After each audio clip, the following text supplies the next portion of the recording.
I've been selling my soul, working all day, overtime hours for bullshit pay, so I can sit out here and waste my life away, drag back home and drown my troubles away.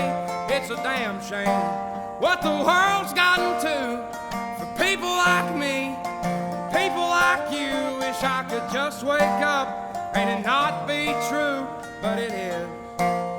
Oh, it is. Welcome to the Stop and Listen podcast. I am your host, Jamie. I mixed it up today because yesterday was Christmas and I got this lovely shirt for my sister.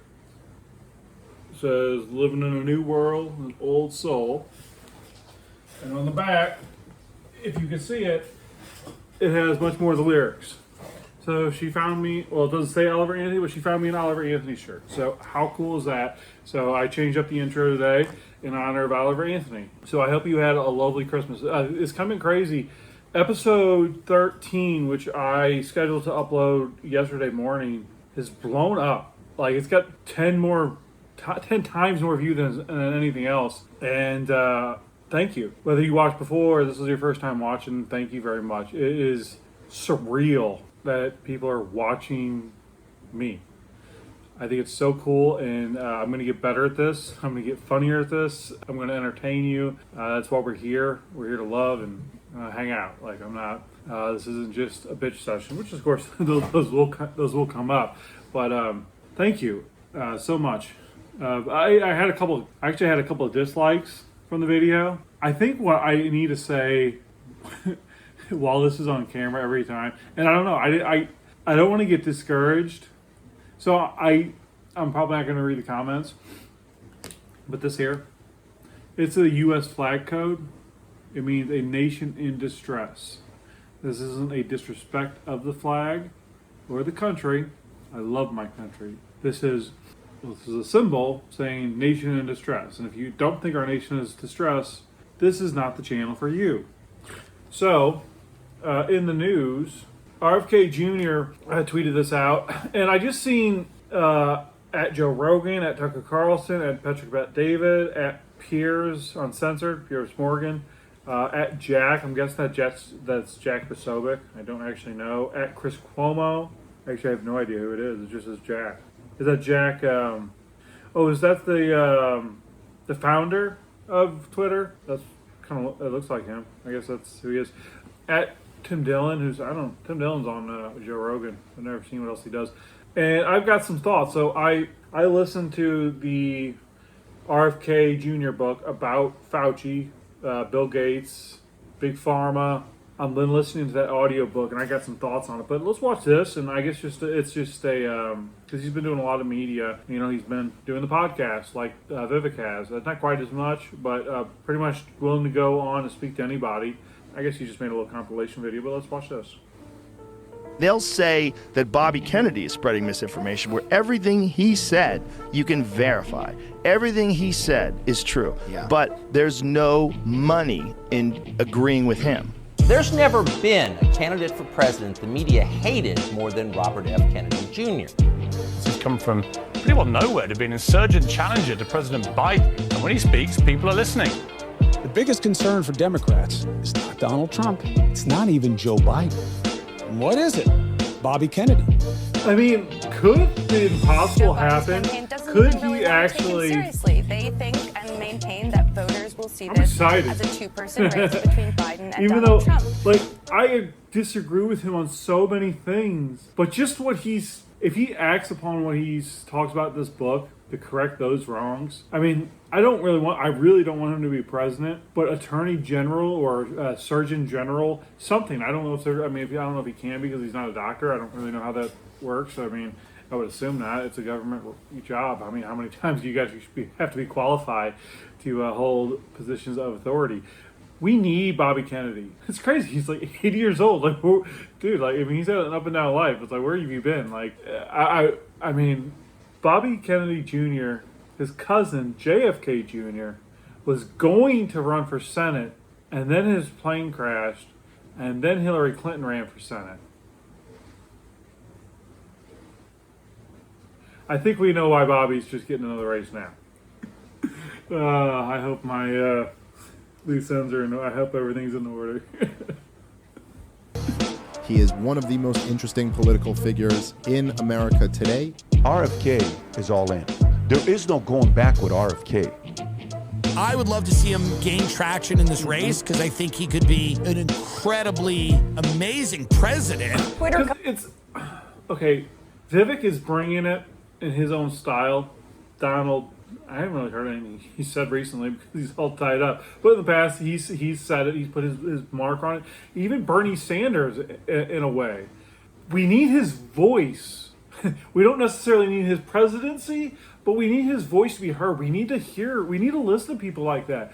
We've been listening to the same cut and paste politicians over and over again. It is so refreshing to hear something different.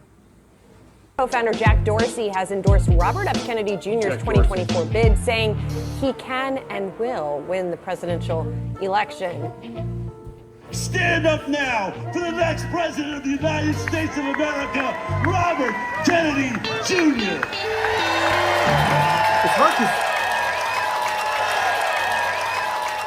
It's hard because his voice is rough. It's gruff if you've never heard it. Like the Bobby Kennedy book, guys, I mean, just the picture he paints. I mean, I'm just scared, honestly, to even talk about it too much on YouTube. I mean, they have relaxed on a lot of things, but like I guarantee if I tell you what's in this book, like what he says in this book, I will not be here on YouTube. So the system the system we are in, it is so set up against us. I mean, apparently, like Bill Gates' grandfather was like the right-hand man of John D. Rockefeller, who took an interest in the medical field once he made his money from oil. Once they split up Standard Oil because they said it was a monopoly, it actually made him richer. And then he took a lot of that money and he started influencing the medical world. The problem is journalists on the screens are bought and paid for by Big Pharma. See, because I mean, anytime you turn on the TV, those ads are running just nonstop on every channel. I mean, they basically control the entertainment industry. To be honest, I mean, if the ads are being ran on it nonstop, they're going to have the people making the programming are going to listen to them, and they're certainly not going to criticize Big Pharma or the government's role, how they're so hand in hand together, and that's the problem. You know, when I kind of gave up on hope that things could really turn around, is when the report came out that antidepressants don't really do anything. There's no such thing as a what do they even say? When you're depressed, your levels are it's bullshit. I don't. So when that came out, and it was a School of England, I think, or something like that. It wasn't in this country, but I would thought at that point Congress should launch a full-scale investigation, sue the drug companies for, since Medicare and Medicaid paid for drugs that didn't do anything for decades, and the drug companies knew they weren't doing anything, the government could have them over a barrel. And then that could solve the issues of the TV commercials playing ads for drugs nonstop. Because they claim, it's free speech. I mean, you can certainly have that battle out in the courts, and they're probably. I mean, I don't know. They're probably right, even though it's not good for us. But that is something the government could use. Okay, no, as part of the plea deal, basically, no more advertising on TV. Stop convincing our citizens that they need your poisons. That should be what our government's doing for us, and it's not. But he has something to say. I mean, going north. From the post-millennial, Trudeau's asked where he finds optimism and would tell Canadians to find it. Where do you find optimism right now? Because I think that's something Canadians are struggling with, right? I think there is a frustration, anger, impatience, all those things. And I wonder where where you find that and where you would tell them to find it? Two things. First of all, a lot of the things that we're putting into place now are going to be delivering in the coming years as we're seeing inflation getting under control, as we see interest rates hopefully coming down in sometime in 2024. That's going to take pressure off. As we see $10 a day childcare become a reality across the country. Now, if I can just interject here, Canada, there's a program called MAID, a medical assistance in dying, but the medical assistance is coming from the government. The government, if you put your hand up in Canada and says, kill me, the Canadian government will gladly do so. But the building blocks are there. But even that's not even where I draw most of my inspiration from. It's our fellow Canadians. We saw it during the worst forest fire season in history over the summer. The way people stepped up for each other, the way people were there for each other, the way people are there now with food banks, with supports, the way communities are coming together. They're united in all being mad at the federal government and the governments right now because there's something to be mad about there. But at the same time, those people who throw up their hands and say, oh, Canada's just broken, couldn't be wronger because Canadians are not broken. They're facing really tough times, but we're doing what we always like do. Joel Osteen. Roll up our sleeves. We're there for our neighbors. We lean into the headwinds, and we succeed. Some people don't buy that, though. I understand how tough it is right now. Yeah. But what people need to be looking for is who is actually looking to solve the challenges we're facing and who's just looking to exploit them or amplify them. And that is going to be the choice that will shape the next 2 years in politics. And we succeed. Some people don't buy that, though. I understand how tough it is right now. But what people need to be looking for is who is actually looking to solve the challenges we're facing and who's just looking to exploit them or amplify them. And that is a good point. The choice that will shape That's the next a 2 years. very, very good point. That was nothing. Like, he sounded like Joel Osteen. He sounded like 90% of the pastors out there, like giving a sermon, just talking and saying nice words and not saying a damn thing. So Canada? Sort of strategy currently, you're obviously taking the populist pathway. What does that mean? Well, appealing to people's more emotional levels, I would guess. I mean, certainly you tap very strong ideological language quite frequently. Like what? I love it so much. Left wing, this and that, right wing. I mean, it's that type of ideological spectrum. I never really talk about left or right. Anyways, I don't really believe in that. Okay, a lot of people would say that you're simply taking a page out of the Donald Trump book. Like which people would say that? Well, I'm sure a great many Canadians, but like who? I don't know who, but well, you're the one who asked the question, so yeah. You must know somebody. Okay, I'm sure there's some out there, but anyways, the point of this question is, I mean, why should Canadians trust you with their vote, given not just the sort of ideological inclination in terms of taking the page out of Donald Trump's book, but what are you also talking about? What page? What page? Can you give me a page? Give me the page. You keep saying in terms of turning things quite dramatically in terms of Trudeau and the left wing and all of this. I mean, you make quite a it's quite a play that you make on it. So I'm not sure. I don't know what your question is. Then forget that. Why should Canadians trust you with their vote? Common sense. Okay. Common sense. Canada, if you vote for Trudeau, you don't put that, my goodness. Randy Weingarten, a woman bound and determined to destroy American education. So if you listen to one thing that I say today, remember this name, Christopher Rufo. Rufo and DeAngelis. By the way, Corey DeAngelis tweets or posts at me, like last year I think was, what was it, Asher, 5,000 times last year? Because it's all signaling. It's like, hundreds of times a day. And this is before Elon Musk bought Twitter. It's the divide. And if you hear it all the time, and this is what Trump did, you think, well, there must be something to it because they say it all the time. Divide. They have not one thing that they offer as a solution other than privatizing or voucherizing schools, which is about undermining democracy and undermining civil discourse and undermining pluralism, because 90% of our kids go to public schools still. They just divide. So what did Rufo say? Rufo, DeAngelis, DeVos, they're all connected. What did he say? So, she didn't really say anything in that at all. I just thought, I didn't really look at it too closely. I thought maybe she'd say something interesting. But she's against school choice.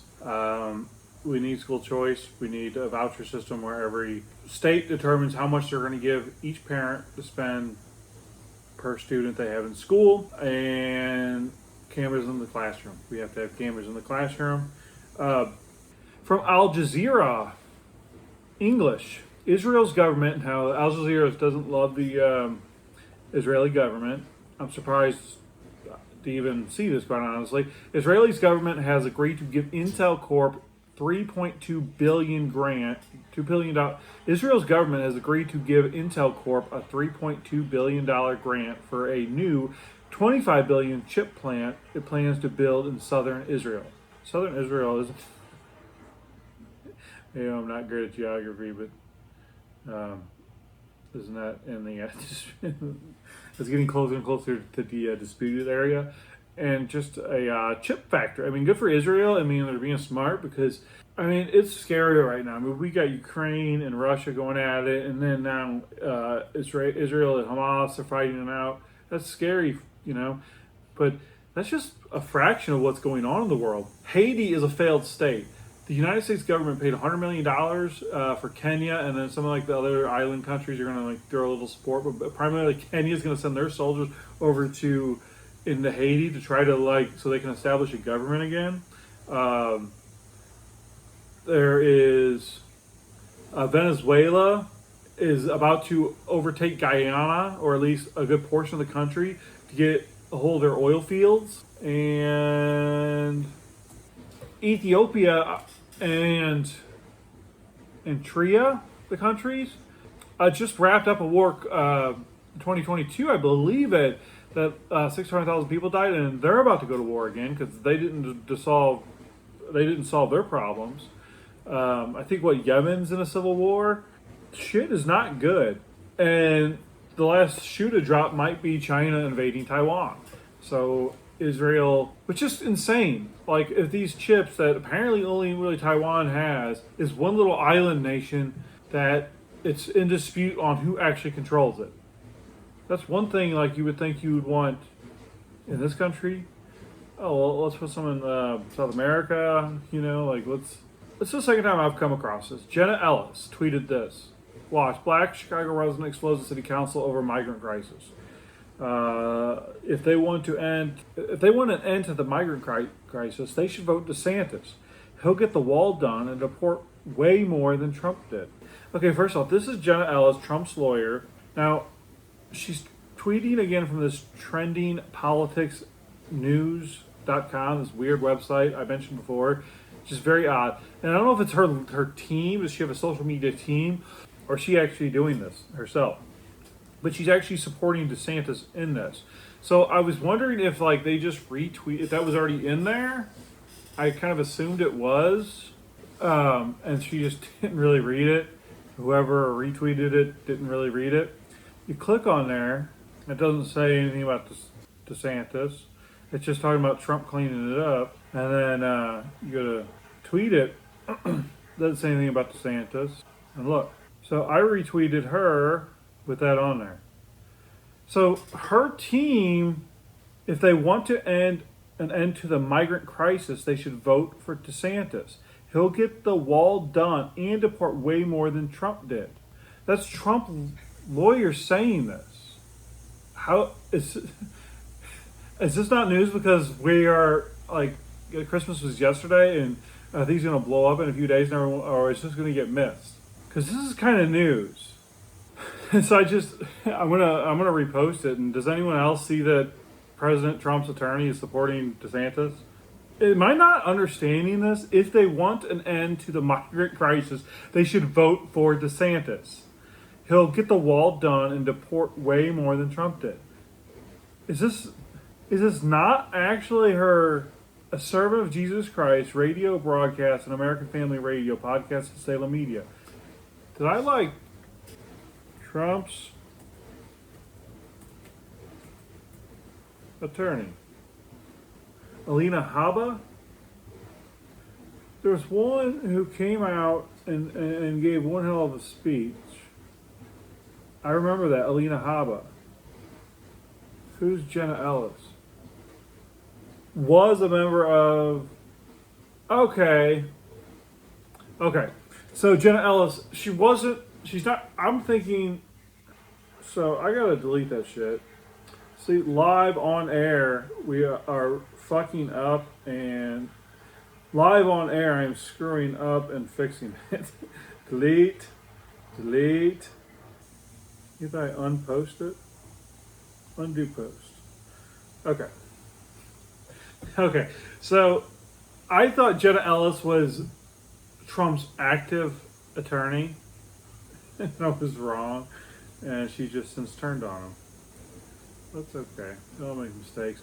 But either way, I still stand by it's an odd thing to be retweeting this very odd website. We've had an interesting go in the movies lately. I haven't watched any of them, but there's the one movie on Netflix apparently that there's a cyber attack grid goes down, and there's some at some point in the movie, a black couple in bed, and they say, you gotta watch who you give the power out to, especially white people.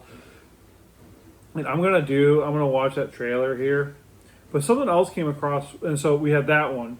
Then we have one just based Civil War that's out, and then there's the magical Negro Society movie that delivers one of the most racist lines I've ever heard in a movie.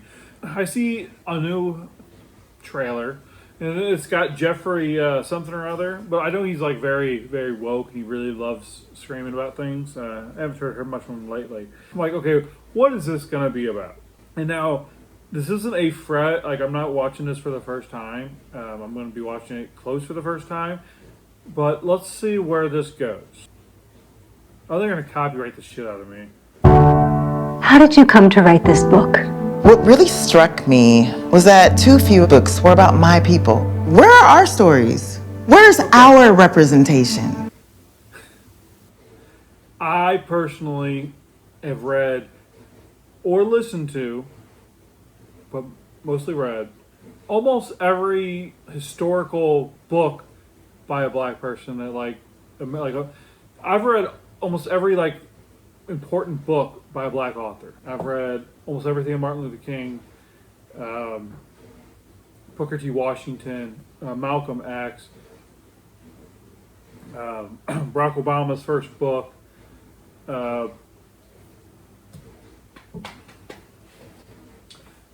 Frederick Douglass, and then Thomas Sowell. I mean, he doesn't write. I mean, he's an economist, but still, he's a black man, and I've consumed hundreds of hours of his content.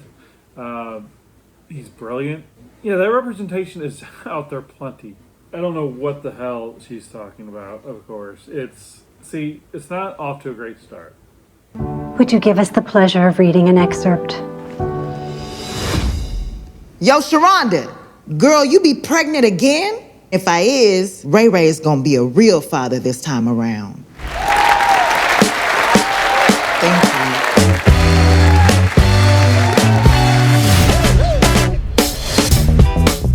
Monk, your books are good, but they're not popular. Editors, they want a black book. They have. Okay. One thing I'm hoping to do, if y'all like me enough, and I can earn a little bit of extra money from this, I want to focus on my writing. I've always been a writer, and I need more time to devote to it. So this is up my alley for a movie. That was a pretty good hook to get me in. A black book. I'm black, and it's my book. You know what I mean. Look at what they published. Look at what they expect us to write. I just want to rub their noses in it.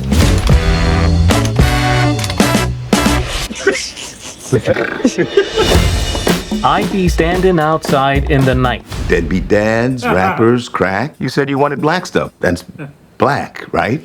I see what you're doing. We sold your book. No. We believe Mr. Lee has written a bestseller. It's a joke. The most lucrative joke you've ever told. Now, is Stag a pseudonym? Yeah. Mr. Lee can't use his real name. Is this based on your actual life? Yeah, you think some bitch-ass college boy can come up with that shit? No, I don't. Can I ask what you ran for? Divisive times, and it's like, I mean, we've had like a little reprieve, you know, because election season hasn't been upon us, and it's coming, and the racism stuff, it's gearing up. You can see with it it's seemingly about the movies they're putting out, but this is interesting. Was a murder? Yeah, you said that, not me.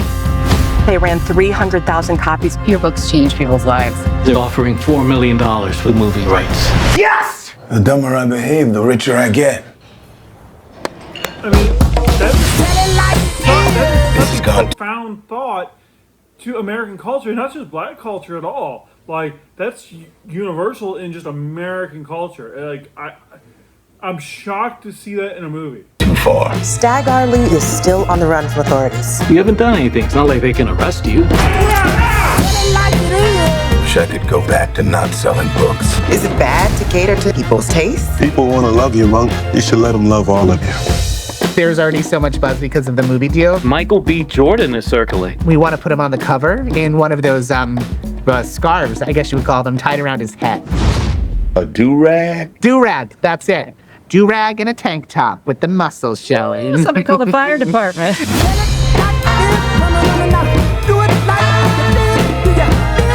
It seems like it got a little silly there towards the end, but like I'm interested for sure.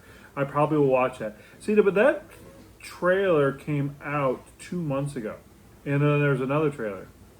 I don't know if it's worth watching it. Let's see if it takes a different tone. Are those human remains? You guys have a permit for that? Shut the fuck up, Philip. Cliff? You don't talk to me like that. You want me to beat your ass? I'm just... Fuck out of here, Philip! I will eat your sweater vest for dinner. Always been a fucking douche. Listen, Monk, you need some time off. Why don't you go back and spend a little more time with your family? You know that all successful writers are tormented by their families. You look fat. Okay. Welcome home, baby. How the fuck? I don't feel like much of the writing lately. Your books change people's lives. And something I've written never changed your life? Absolutely. My dining room table was wobbly as hell my God. before your last book came out. It was like perfect. How's your brother doing? I still live in Tucson. What's wrong with Tucson? There's one gay bar and it's full of college kids. One of them asked me if I was Tyler Perry. I mean, Tyler Perry lives in Atlanta, right? Fuck you. I mean, that's not. I mean, that's kind of like that's really close. Like, any news? Editors, they want a black book. They have one. I'm black, and it's my book. Look at what they expect us to write. I mean, like, of course, Mark Twain was,